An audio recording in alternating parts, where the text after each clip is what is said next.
Liane Folly, attendue dans la saison 4 des Traîtres selon Téléstar, a grandi dans une famille pas comme les autres. La chanteuse a vu sa famille se faire vivement critiquer pour l'éducation qu'elle lui donnait. Liane Folly l'a assuré, elle est fière de son parcours. Il faut dire que la chanteuse, de son vrai nom Eliane Falix, a atteint ses rêves artistiques alors qu'elle partait de loin. Celle qui fêtera ses 62 ans ce 16 décembre s'est confiée sur sa famille atypique et ses racines. Liane Folly balance sur sa famille atypique. L'interprète de On a tous le droit est née à Lyon, de parents ayant été commerçants en Algérie, et qui ont quitté le pays au début des années 60, en pleine guerre pour l'indépendance. J'ai eu une vie vraiment atypique. Je suis né dans une famille assez spéciale mais qui m'a donné tout ce que je montre aujourd'hui.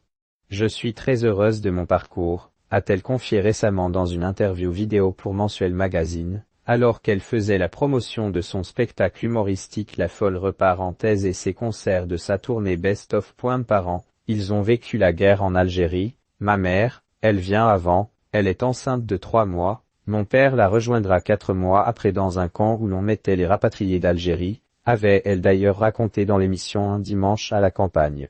La famille de la jeune fille avait une rage de vivre après avoir vécu les tourments de la guerre, ils ont décidé de s'éclater car ils ont laissé derrière eux un grand malheur. Ils ont décidé de tout abandonner, y compris leur prochaise. Ils pensaient que mon père me faisait faire le tapin à leur arrivée à Lyon. Ses parents ont donc ouvert une boutique nommée La Droguerie du Sourire et son père a créé un orchestre familial appelé Black and White, dans lequel Liane Folly a commencé à s'épanouir à seulement 12 ans. Mais l'entourage de la jeune fille ne voyait pas d'un bon œil cette activité, comme elle l'expliquait sur France 2.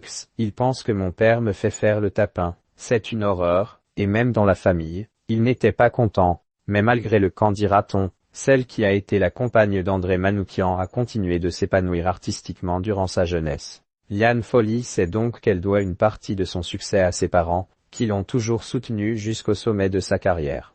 Ils étaient souvent présents pendant mes tournées, s'était-elle souvenue dans Nice Matin, avant de préciser que leur mort avait été particulièrement difficile à endurer, ne plus entendre leur voix, leur rire, leur présence, leur soutien a été insoutenable. Je continue de les savoir présents, de les ressentir.